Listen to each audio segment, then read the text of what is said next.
লাখ লাখ শক্তিশালী মিসাইল ও অস্ত্র বানাচ্ছে ইরান।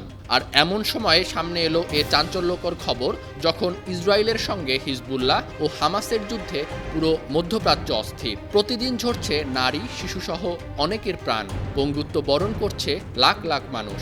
ইরানের এত অস্ত্র বানানোর কারণ কি? মধ্যপ্রাচ্য কি তবে হয়ে উঠেছে তৃতীয় বিশ্বযুদ্ধের প্রধান কেন্দ্র? এসব প্রশ্নের উত্তর খোঁজার চেষ্টা করেছে ব্রিটিশ সংবাদ মাধ্যম রয়টার্স। সংবাদপত্রটি স্যাটেলাইট ফার্ম প্ল্যানেট ল্যাব স্যাটেলাইটে ধারণকৃত দুটি ছবি বিশ্লেষণ করেছে।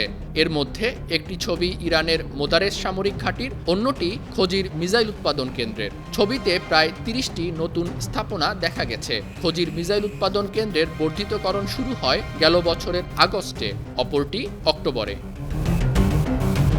মিসাইল উৎপাদনের বিষয়টি স্বীকার করেছেন ৩ জন ইরানি কর্মকর্তা।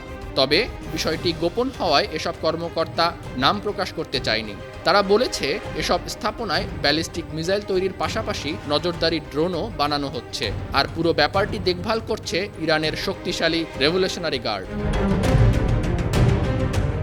এদিকে ইরানের এই মিসাইল উৎপাদন নিয়ে উদ্বেগ প্রকাশ করেছে খোদ মার্কিন যুক্তরাষ্ট্র। দেশটি বলছে, ইরান এসব মিসাইল ইউক্রেন যুদ্ধে রাশিয়ার কাছে সরবরাহ করছে। পাশাপাশি তেহরান ইয়েমেনের হুতি ও লেবাননের হিজবুল্লাহকে অস্ত্র সহায়তা দিচ্ছে বলে অভিযোগ বাইডেন প্রশাসনের।